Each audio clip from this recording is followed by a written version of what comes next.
This conference will now be recorded.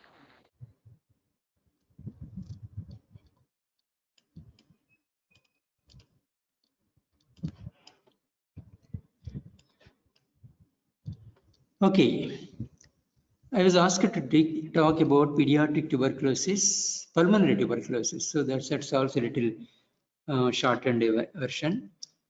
So as you see, this is the roadmap how to end the tuberculosis in children and adolescents.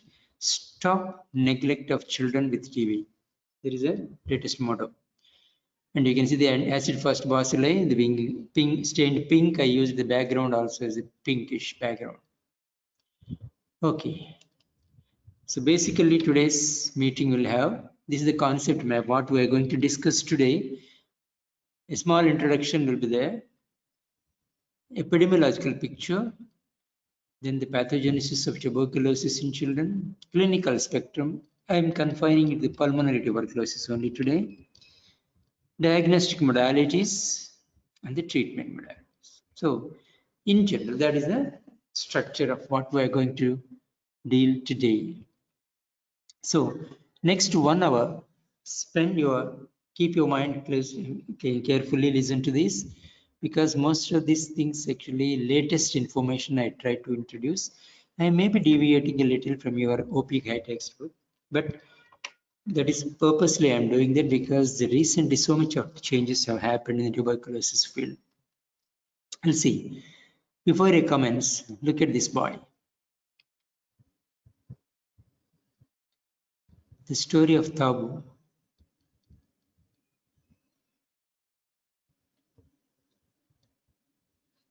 It is so heartening. He was quiet when he died. He hardly made a sound. I would almost never have known if it hadn't been for the flies, really. So the tuberculosis is such a horrible disease. And if you look at this picture, you can see we've got so many epidemics. Plague has come, cholera, SARS, Middle East respiratory syndrome. Now the COVID-19, all of you are familiar, it has killed. So I will kill the mankind like this, all this. And there you see big two shoes there. What is this person? If all these are Lilliputs, there is a Gulliver there. Who is this Gulliver? So that's it.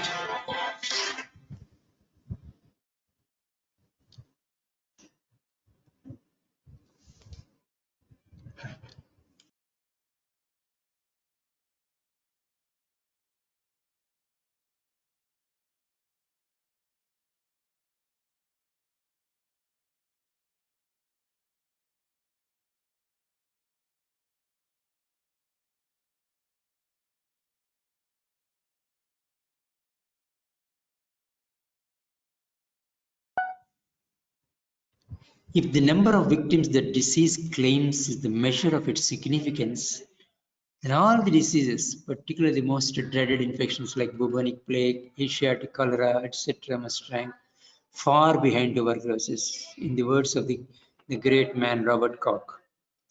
So the tuberculosis is like a Gulliver. All these other diseases can be very, very minor because it has killed so many. Throughout the 1600 and 1800 in Europe, United States, the TB has caused 25% of all deaths. So such is the horrible story of tuberculosis. Look at some of the figures.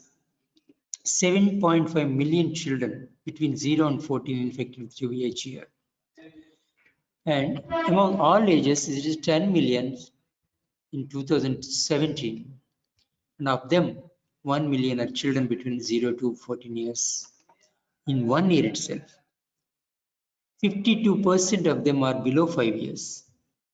And 7,27,000 adolescents between 10 and 19 developed TB in the year 2012. So such is a very, very rampant disease it is. You can see 58 million lives saved from 2000 to 2018 by global TB efforts. So we have been trying. And 10 million people fell in tuberculosis in 2018, fell ill, out of which 1.5 million have died and 4,84,000 people fell ill with drug-resistant tuberculosis in the year 2018. So these are the figures just to give the impact of the illness, how severe it is. The case definition back, the main problem with this pediatric TB is actually the TB reporting gap is biggest among children. For example, if so many 100 cases are there, in 69% of the cases, TB is missed in below 5 years. Only 31% are reported. As the age increases, the percentage of reporting is increasing. The missed cases are increasing. For example, between 5 and 14 years, 60% are reported, only 40 are missed actually. And even older children, 65% are reported and 35% missed. So overall, of all age groups together, 55% of the estimated children with tuberculosis between 0 and 14 are not reported to the national tuberculosis programs. So we are missing them. They are not diagnosed, or even if diagnosed, they are not reported. TB can be cured only the cause of comorbidity of the common child illness, especially pneumonia and malnutrition. And we need more specific tests to improve the diagnosis. So that is the situation with the tuberculosis in children. Between 2011 and 2015, there is a campaign, a global plan to stop TB campaign. So why I was doing this, Millennium Developmental Goals 6, if you remember the United Nations Millennium Developmental Goals 6C, to have halted or begun to reverse the incidence of tuberculosis. This is set for target for 2015, mind you, 5 years past. So Stop TB Partnership, they expected 50% of reduction in TB prevalence of death from 1990 to 2015. And by 2050, they wanted to eliminate. That is, elimination is nothing but less than 1 case per million population. These were all the targets at the 2015, but we are already past that one. We haven't achieved it. So that's why the nation RNTCP, all of you are familiar with the RNTCP, Revised National Tuberculosis Control Program. The initial objective in RNTCP was there to achieve and maintain TB treatment success rate at least 85% among non-sputum positive NSP patients, and to achieve maintain detection of at least 70% of the estimated new sputum positive people in the community. These are the original aims when the RNTCP was initiated. Now, in India, the National Tuberculosis Strategic Plan for Tuberculosis Elimination was started in between 2017 and it up to 2025. So the main aim of this is, the national goal was now the elimination of tuberculosis by 2025. We are now talking about elimination, not control at all. So all of you may be knowing, very recently the name of the RNTCP has changed now. So we do not no longer call it RNTCP, it is called as a National Tuberculosis Elimination Program. It's a very bold initiative. We want to eliminate tuberculosis at all. That's why the name changed. So the target is 80% reduction in the incidence and 90% of the reduction in the mortality from the baseline of 2015. So what were the figures in the 2015? From that, we wanted to reduce the incidence by 80% and mortality by 90% by the end of 2025. That is a very, very bold initiative. It's in 5 years only we are left with. So now, coming to the pediatric tuberculosis, there is inbuilt problems with the pediatrics. As I telling, the reporting is very less, and there is a significant differences between adult and child tuberculosis. For example, the massive global disease burden that is well quantified in adults because their diagnosis is very well, excellent awareness, whereas pediatric is purely quantified and awareness is very, very minimal. Coming to the pathogenesis, the usual adult type of lung disease in adults, whereas in children it is more of a lymph node disease and extrapulmonary disease is much more common. Coming to the infection control, it is multibacillary infection, very highly infective in adults, whereas in children it is a paucibacillary, hardly very few bacilli may be shown. The infectivity from children to adult is very less, low infection risk, unless the cavities or existing lung involved. That is a very adolescent type of tuberculosis, but most of the pediatric children, they do not infect other children. They get infected from the adults rather than they don't infect others. And the drug resistance is a very difficult. In adults, it's a multi-drug resistance, multi-cause. So either it is primary or secondary. We do not very difficult to differentiate. Whereas in children, if you come across a drug resistance, it is always primary drug resistance. So indicating the recent transmission, that is, this resistance has come very recently. Epidemiologically, this is a very significant point. So these are some of the salient differences between adults and children. Now, before we go into the subject properly, you must be familiar with some of the terminologies that we come across. So exposure, what do you mean by exposure is a significant contact with an adult or adolescent infectious TB, but lacking proof of infection. So there is somebody who is causing this. Infection means inhaled droplets nuclei containing Mycobacterium tuberculosis survive intracellularly within the lung and associated lymph node. That is, tuberculous skin test tube positive, or either that or chest X-ray is positive. That is infection. Every infection is not a disease, mind you, because the child may be infected but not suffering. So when the child is suffering with signs and symptoms, then it's called as a disease. So only just TST positive, chest X-ray positive, child is actively praying, it's not an infection. It is only infection, not disease. So you must differentiate between the tuberculosis infection, tuberculosis disease. A new case is called a patient who has no previous anti-tuberculosis treatment, or he has just only developed in the last 4 weeks. That is called as a new case, because this is important when you're planning the treatment. Whereas a relapse is patient declared cured, actually previously got infected and diagnosed and treated and cured, or complete therapy in the past and has evidence of recurrence. So in spite of that, again he gets it. That is called as a relapse. And the last but most important is latent tuberculosis. The term latent tuberculosis is persistent immune response to Mycobacterium tuberculosis without evidence of clinically manifested active disease. That means you might not notice, as I said, the infection is there, the positive of TST, but it is continuously persistent for such a long time. But he doesn't have so far any manifestation of the disease. So that is called the latent. Any moment he may develop that one. Okay. So that is a latent tuberculosis, because the management of treatment of latent tuberculosis is entirely different. So at beginning itself, I just wanted to familiarize with these terminologies. When we use them, you must be not confused. Now, talking about the pathogenesis. Now, here is the pathogenesis. All of you know it is a droplet infection. So patient coughs, patient. So what are the two factors that are dependent on? One is the host immune response here. The second is the virulence of the organisms. When the virulence is more or host response is less, they get infected. Nearly 70% are uninfected in spite of exposure. So only 30% get infected, because only this imbalance occurs in about 30%. What happens is pulmonary mode of infection is through the lungs. So there is a focus has developed and develops into what is called the primary disease in 10% of the cases. So the virulence is more here, and the body host immune responses became lighter. So in that case, they get infected. So this infectivity rate in infants is 43%, toddlers 24% only. Adolescents are much more resistant, 15%, whereas adults only 5 to 10%. So the chances of getting infected is more for a small children.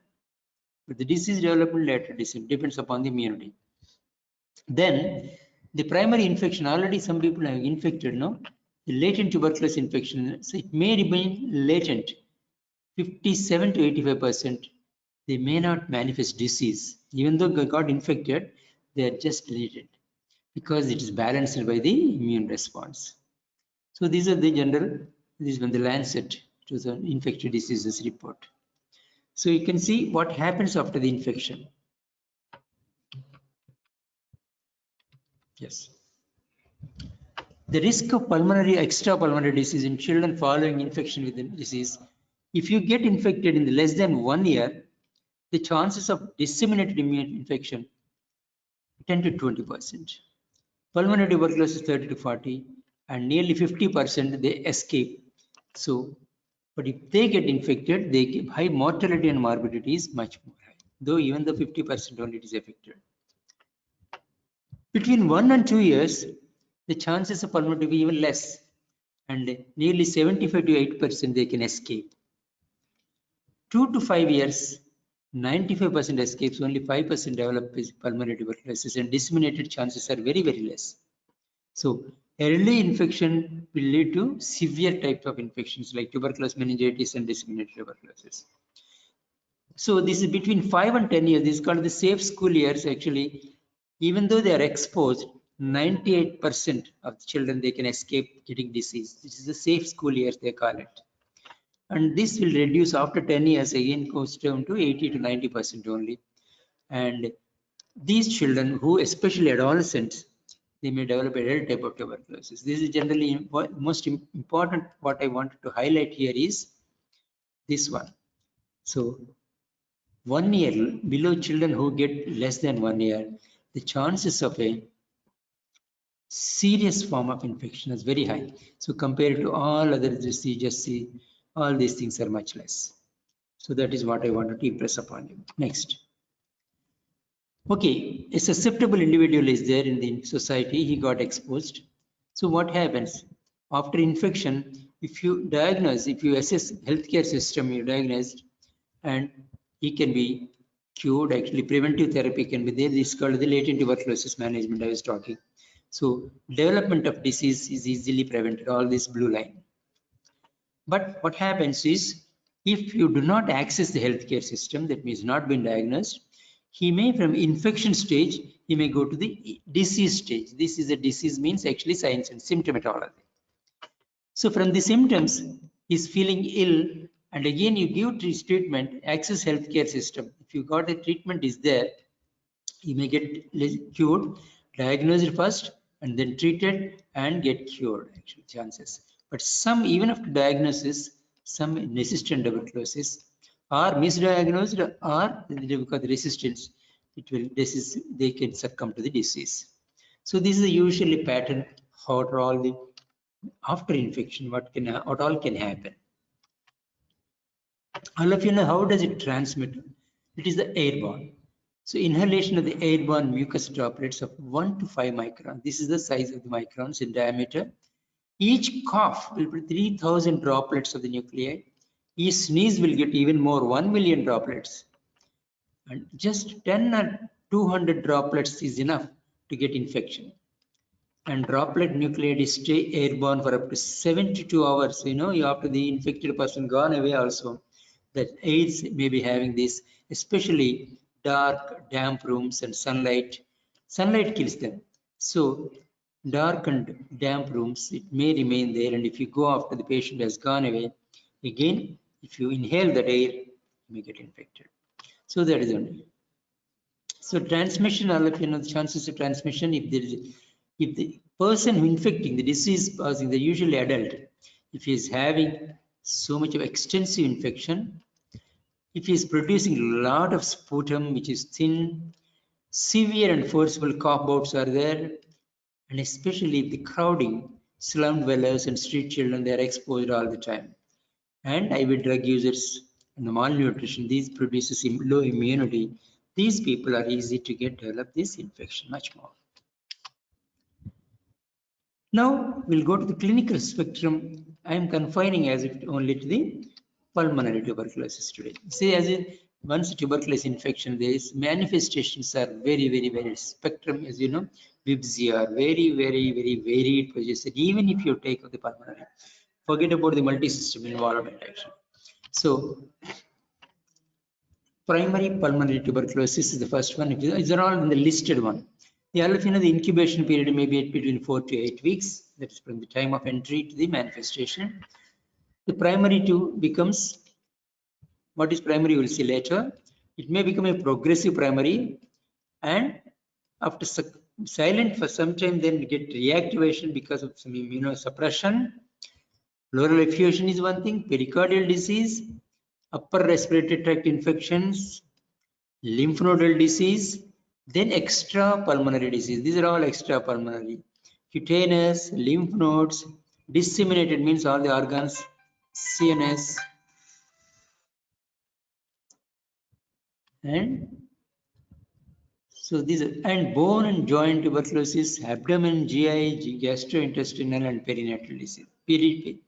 So these are all the various manifestations. We are not talking about them today. Okay, we'll confine only to the pulmonary problems. So clinical spectrum of a pulmonary tuberculosis. Here you can see that. Okay. Lesions of the primary tubi. This is what is Ghon's focus. All of you must be meaning. Uncomplicated. Remember, what is a Ghon's focus? It is an uncomplicated apex of the left lobe usually, or lower part of the upper lobe. This is a common place where it is stated. So this is one actually. You can see the round one figure actually. Okay. So the place where the eagle has landed, that is bacilli has landed, and it is rarely seen because it is usually transient and silent. So this is the first focus of infection inside the lung. It's called the Ghon focus. Ghon spelling, not Ghone. Please remember that. There is another named eponyms are there. Ranke complex is Ghon focus when it gets fibrosis or calcification. This happens. Fibrosis happens in adults actually. The children, that's called the Ranke complex. And Simon focus is tuberculous nodules of the tuberculous nodule in the lung apex. Suppose somewhere here it's called the Simon focus. So these are some of the primary tuberculous foci. So what happens is this is the calcified. You see that calcified node it is here. So sometimes that is heals by the Ghon's focus heals by calcification always. So intrathoracic lymph node disease. What is called, all of you are familiar with the question of primary complex. This is actually short notes or essay also. What is the primary complex? Three components. One is the Ghon focus, I already told you. The lymphatics, you can't see them actually. From the Ghon focus, you get a lymph node. Here is a lymph node, here is a Ghon focus. So from here to here, how to travel? This is the lymph nodes. There is a lymphatics. So Ghon focus, lymphatics, and the hilar lymph nodes. These are the hilar lymph nodes. Once this side and this side, the arrow marks are there. So these are the lymph nodes. All put together is a primary complex. This is the commonest manifestation. Children, sometimes you don't see the Ghon focus, you see only the lymph nodes here. These are the things. So even then, mediastinal widening is a typical indication of a primary complex. All you see is the only hilar lymph nodes. So by the time the patient comes, you see only this, you diagnose it only on this basis of the hilar lymph nodes, tuberculosis, history and hilar lymph nodes. That is enough to diagnose the tuberculosis. We will talk about the diagnosis later. Then come to the secondary line. The secondary tuberculosis is actually what happens after the primary. This is also called the progressive primary tuberculosis. So you can see the progressive primary tuberculosis here. Complicated Ghon focus, it is also because instead of healing by calcification, it becomes a infection, pneumonia. The poor disease containment at the point of entry, or child is immunocompromised child, so malnutrition, that is enough actually. So this produces progressive primary. So the name given to this pull lesion, some people call it the Aschoff pull lesion, reinfection also it is. The lesions in the lung apex are usually supraclavicular. When it is above the level of the clavicle here, it is called the Aschoff pull lesion. And another name is Asman focus, when it is called the infraclavicular lesion. Some way just, if it is above clavicle is Aschoff pull, and below the clavicle is, it is called as a Asman focus. So whether you remember these proper names or not, just remember it is a progressive primary complex and the complicated Ghon focus. Now, suppose the lymph nodes, they are not only in the endobronchial also, inside the bronchi also there is nodules may develop. They produce a check valve effect. Actually, that means only air is entering, it's not able to come out. That's what is called as the emphysema. You see the collapse of the lung and lead to the distal part is actually hyperinflated. Ball valve effect is there.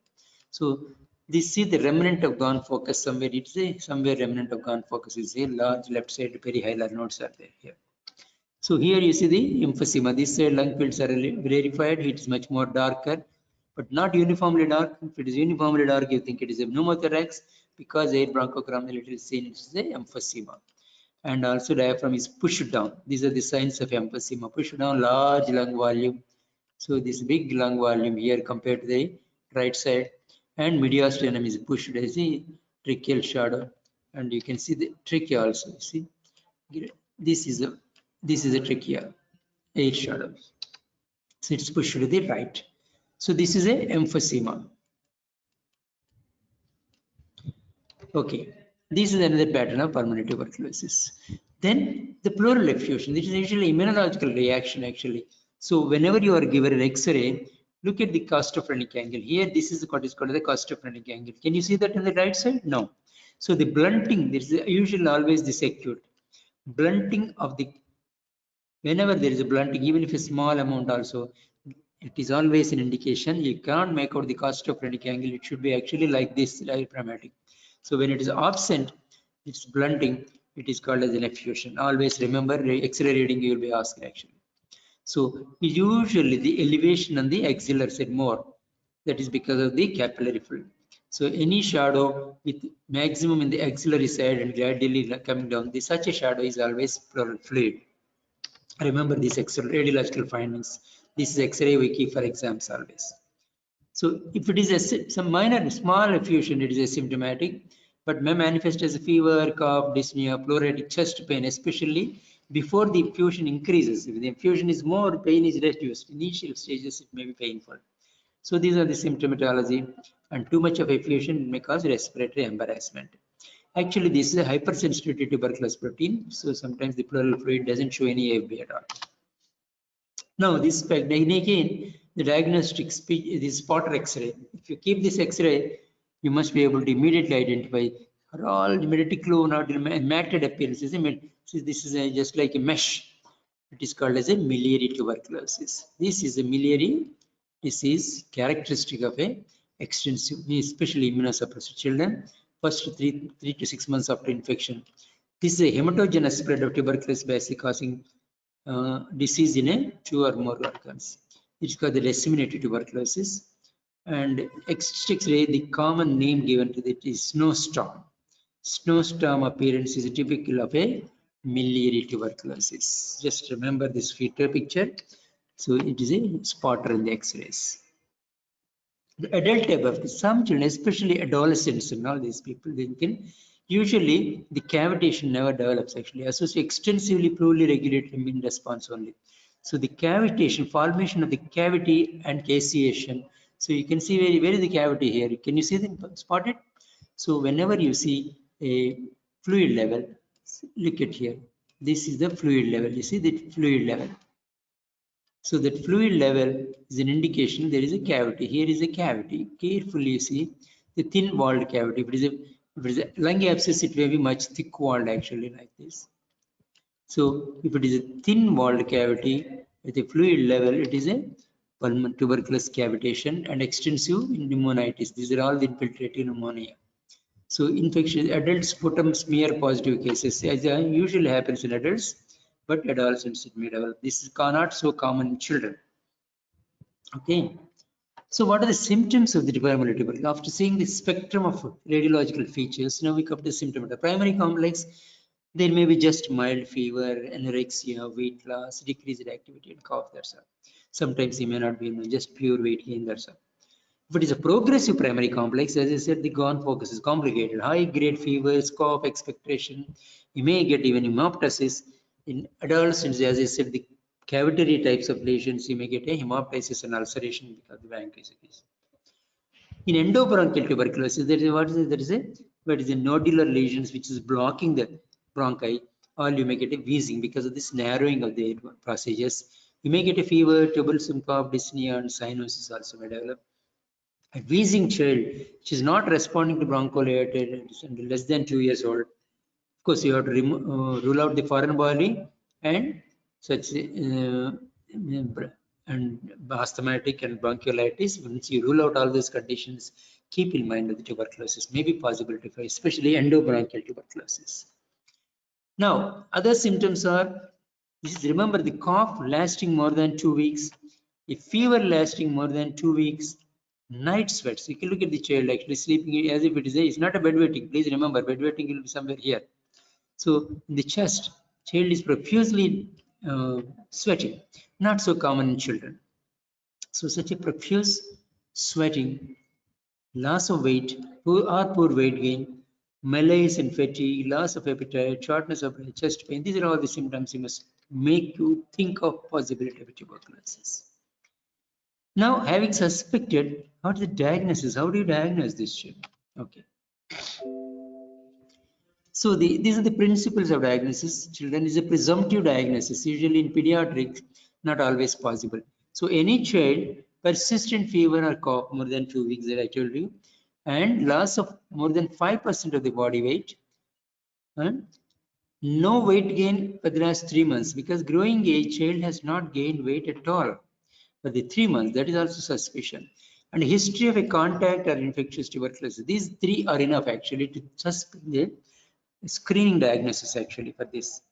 Then clinically diagnosed tuberculosis is tuberculosis based on the X-ray only, because notice no bacteriological diagnosis not there. Only symptomatology and clinical diagnosis. Only X-ray, it is called as a clinically diagnosed tuberculosis. Now, another term you must know is drug-resistant tuberculosis. This terminology actually, it should have come in the terminology. So monoresistant means this child is resistant to first line of anti-tuberculosis drugs only. So polydrug resistance is resistant to more than one first line drug, and other than both INH and rifampicin, other than that one drug extra. So that is called as a polydrug resistant. Multi-drug resistance means so many drugs, first line, second line, other thing. And extensively drug resistance is the much worst form, and even the third line drug, actually most of them, they are not very, very resistant. So these are the terminologies sometimes we come across. So suspect TB.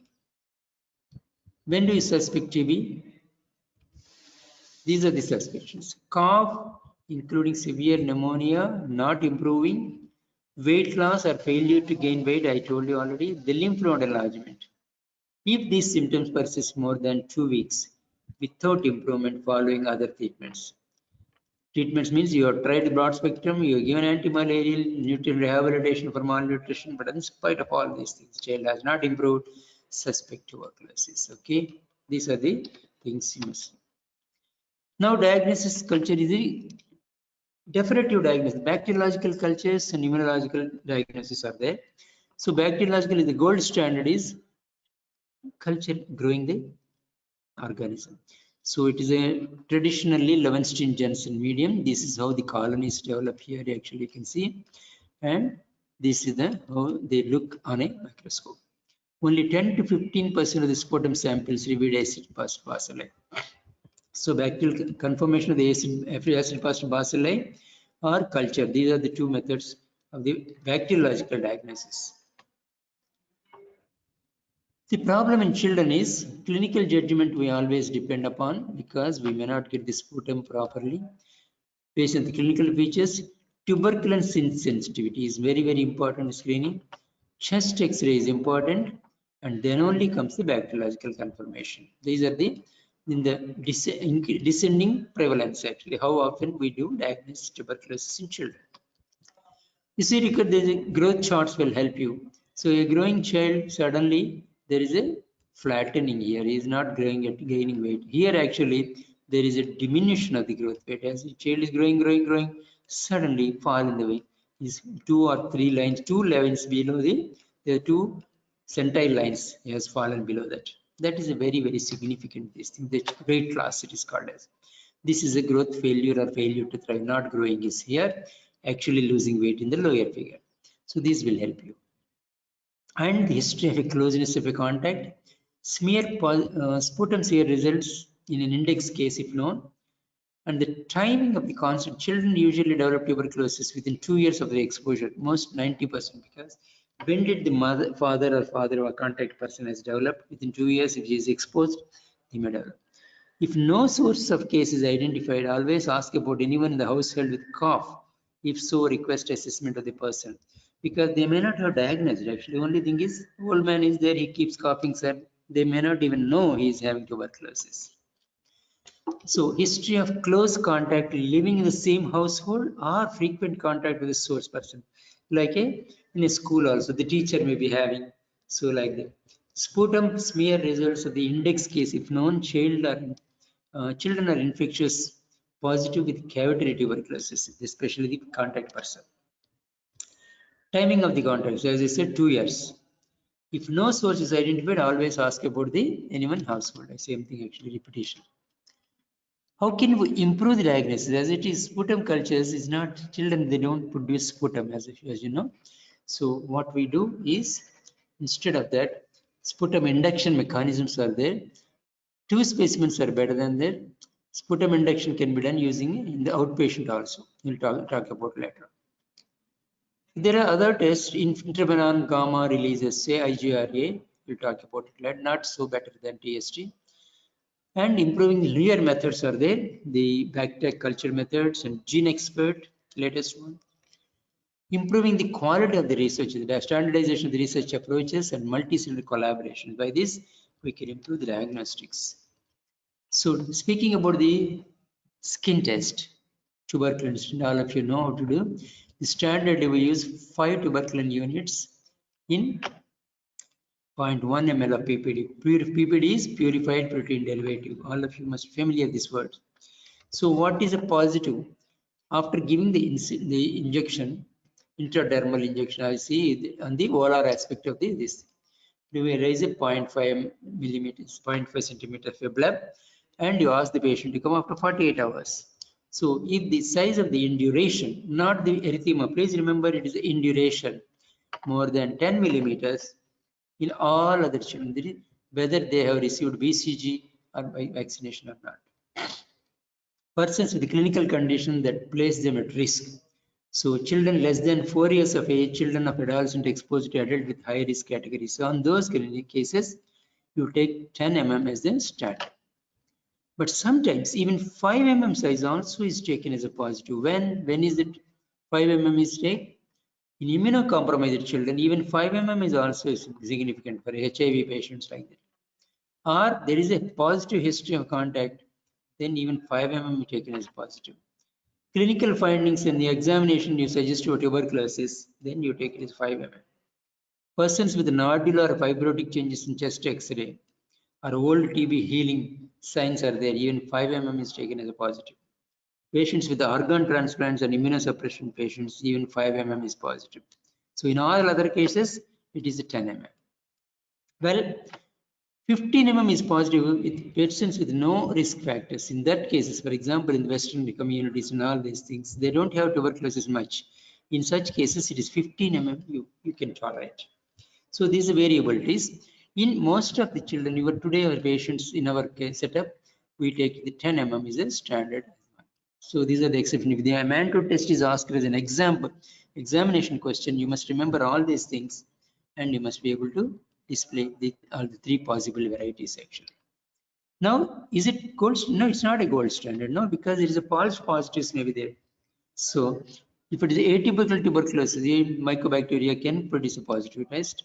Previously, if you give BCG, BCG is nothing but a tuberculosis infection. You are infecting them with a Bowenstein. So you may get a positive. So vaccination of the BCG can produce, and injected the area is touched and causing swelling. The mucosa may be meddled with it. Actually, it may cause a positive bleb. Allergic reaction, hypersensitivity to the medicine actually can cause a bleb, and infection at the site of some other infection, cutaneous infection can cause this. These are the false positives you have to remember, and at the same time you have to remember the false negatives also. So what are the false negatives? Recent tuberculosis, because it is a 8 to 10 weeks, it takes incubation period I tell. So during that period, if you see, we may not have developed the positivity. Some viral infections like infective mononucleosis, HIV, mumps, children, chickenpox, all these things suppress the immunity. Children with chronic renal failure or liver failure can have immunosuppression. And live virus vaccines, recently test should not be carried out within 3 weeks of a live virus vaccine. So suppose if you are given MMR vaccine or a Sabin vaccine, oral Sabin, then also the Mantoux test may come negative in spite of the patient having tuberculosis. Chronic diseases, sarcoidosis or malignancies like lymphomas, Hodgkin's, leukemias, they may suppress immunity. Children are chronic corticosteroid therapy or using steroids or something. Malnutrition itself, simple PM, a marasmic child or a kwashiorkor child, you won't get a positive case because they are immunosuppressed. So, and any immunological compromise may produce a false negative in spite of even a tuberculous meningitis. So, meningitis and miliary tuberculosis also you may not get because they are themselves are immunosuppressive situations. You may get negative results. So this is the procedure for doing. Actually, you give intradermal injections, small bleb on the right side. If you can appreciate, I don't know, very clear or not. So this is the papule of a size of 0.5 centimeters. You read it from with a scale. This is like from here to here. So this size of the swelling, you don't measure the color. It is the swelling only you measure, and that is how intradermal injection is given, not into the muscle, placed in the layers of the skin only. So at the angle of 15 degrees to the skin, very well. So these are the things you do, how you do it actually. Chest X-ray is the commonest picture. Persistent opacification of the lung together with enlarged lymph nodes, subcarinal lymph nodes or hilar lymph nodes is the most diagnostic. Miliary opacification, you can see some already I have shown the thing. In adolescents, you may show pleural effusion or cavitation as in the papa adult tuberculosis. And primary disease always with a hilar adenopathy and collapse of the lung visible in the central X-ray. These are the common features which you see in X-ray. Then there is interferon gamma release, IGRA, not much. I don't want to spend much time on that. It is the T cells of individuals with TB cells infection secrete what is called as interferon gamma in response to the re-stimulation with the Mycobacterium tuberculosis specific antigen. So you are measuring that interferon gamma assay. The only advantage is just like the results are like a skin test only. Advantage is results you get in the same day, and with all those false negatives, tuberculosis sensitivity is not there, but it is a very costly test. For all practical purposes, in India we are not using this. So 3 sputum collections or gastric washings, suspected site of infection, and microscopy, 2 positive out of 3 specimens. If it is there, you can say it's the confirmation. Gastric aspirate, in adults you see the sputum exam. In children, they swallow sputum. So you have to aspirate the gastric content and then strain it and look for the acid fast strain. Yield is only 30 to 50%. Stain or culture and bronchoalveolar lavage also can be done. It's a very difficult procedure. Sometimes, how do you sputum is induced? You can use methodology like inhalation, that is inhalation of the 3 to 5% hypertonic saline. Sometimes it may produce bronchospasm. That is one the problem. And one induced sputum equivalent of a 3 grams weight. There is a latest diagnostic test, line probe assay. It is nothing but identifies Mycobacterium tuberculosis genetic mutations associated with the INH and rifampicin resistance. So very specific with INH resistance, but sensitivity is modesty. It can be directly on the sputum specimens. Results you get in 1 or 2 days. Procedure is a bit tough thing. Geographical variations may be there, but it is used for the especially to know INH resistance. So line probe assays means you always remember INH resistance. So rifampicin we already have the CBNAT. So the gene expert test or rifampicin or Mycobacterium tuberculosis RIF it is called as CBNAT means cartridge based nucleic acid amplification test. They may ask you the expansion for CBNAT in quiz. So rapid detection, sensitivity and specificity are very high, above 95%. Sputum especially, minimal training, minimal space requirement, fully automated, results in 1 hour. So this is the latest one. Now we come to the management, sir. Treatment, do we have time? Quickly I'll try to do. The aim of the treatment of tuberculosis is to cure the patient, reduce the spread of the infection to others, and avoid development of the resistance. These are the 3 aims of any treatment of tuberculosis. So the treatment child, the latest RNTCP guidelines now inducing the daily regimen because the DOTS is no longer previously called the directly observed treatment short course. DOTS is the one previously till recently has been there. Now no longer used at all. So it is a daily regimen is the treatment of choice now. no dots. So people living with HIV/AIDS, also pediatric tuberculosis entity especially, fixed dose combinations are developed several cases have now developed. So new case means previously untreated. So to bracket indicates number of months, 2 months with the HRZE, INH, rifampicin, pyrazinamide, ethambutol. 4 drugs are used, followed by 4 months of 3 drugs. Only thing is you have removed the pyrazinamide. So INH, rifampicin and ethambutol only. So total of 6 months duration. So this is the new case treatment. Suppose it is a previously treated and actually relapse or something like. Here, what you do is you bring the streptomycin also, third, fourth, fifth drug. Then for 2 months. Then followed by 1 month of HRZE and 5 months of HR. This is a consolidation phase. This is the primary phase treatment of. Only difference is being the fifth drug here and 1 more month with the HRZE. This is the difference. 3 months is the suppression treatment and then maintenance treatment is 5 months.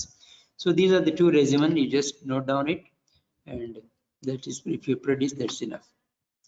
And the methodology, pediatric administration have become very, very, previously all these making, crushing the tablets and all these things are there, bitter taste. Now the pediatric formulation has come. So what is happening when you prescribe tablets, they are breaking and they're very, very bad taste. Children are not eating. Now available is this one. So liquid, easily dispersible form, correct doses, dissolvable in water and tastes good also. The administration has become very, very easy. So this is the concentration, the pediatric concentration has come into the RNTCP now. The fixed dose combinations, various bouquets, as I said, various blocks are there now.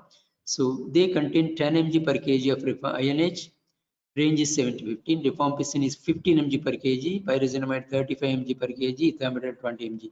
So these dosages you must remember always, examination for tuberculosis, malaria, typhoid, all these things, drug dosages also you must remember. So about 25 use the adult doses actually. So in the form of tablet, so those children with 5 to 7 kgs, one tablet of this combination tablet is already available. So continuation phase, rifampicin, INH, or this combination tablet is available. So like that in the form of number of tablets also. So this type of tablets are available. So easy for even the ANMs to give. So daily fixed dose combination, new and previously treated cases, actually how these tablet forms are available. I am not spending much on this. Drug treatment for the multi-drug resistant. These are the 5 groups are there.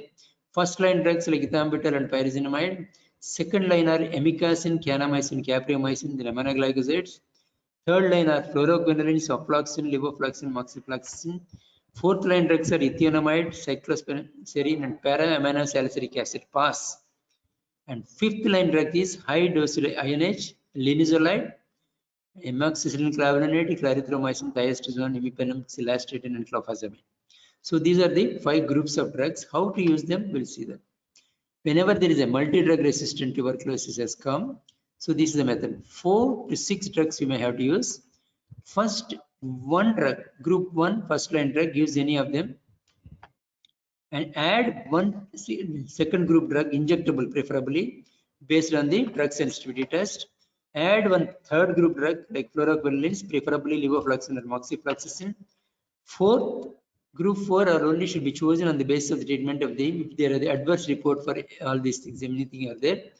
Fifth group is only by the experts, not for us. At least 2, 5, fifth group, third line drugs may be used if all these above things are failed.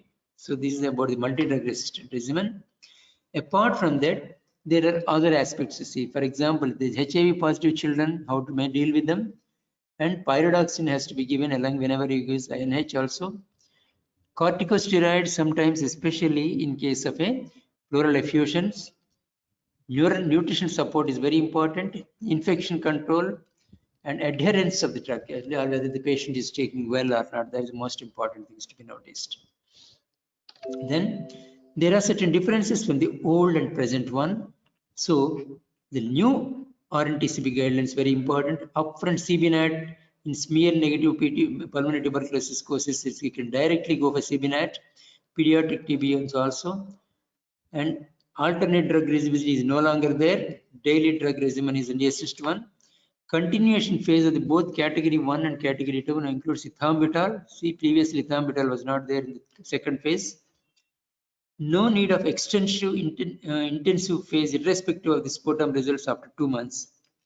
Fixed dose combinations are available now in a dispersible form. Multiple weight band options are available, as I told you, because the age groups are there, different age groups, different tablet forms are there. Follow-up of minimum 2 years required for DOTS patients after completion of the treatment is no longer there. So these are the new developments. TB prevention. So this is a World TB Day. All of you remember the March 24th is spoken as a celebrated as a tuberculosis day, and we hope to achieve tuberculosis free by 2030 at least. One last point is latent tuberculosis. Latent tuberculosis is a TB preventive therapy. There are 3 drugs are mentioned here. 3 months of once weekly INH plus rifampicin. Please remember this. 4 months of daily rifampin alone. 3 months of daily INH plus rifampin. And these are all the 3 good regimens, but we are not having. We only have 6 months of INH alone in dose of 10 to 15 mg per kg in HIV negative adults and children of all ages. So in India, we are following this one, but these are the 4 regimens that given for the latent tuberculosis. Only tuberculosis test positive and no other symptoms. So summarize, diagnosis of tuberculosis in children is still relies on history, tuberculosis skin test and radiological findings. Contact investigation is very important. Line probe assay and gene expert are the multi-drug resistant tuberculosis diagnosis. Usefulness of the rapid test in tuberculosis needs to be seen how it is useful. So she is the lady Edith Lincoln. She has spent her life for the tuberculosis elimination. The many contributions which pediatricians can make a tuberculosis control program. First is the negativism about tuberculosis so prevalent in the pediatrics must be overcome. So Edith Lincoln. Thank you very much.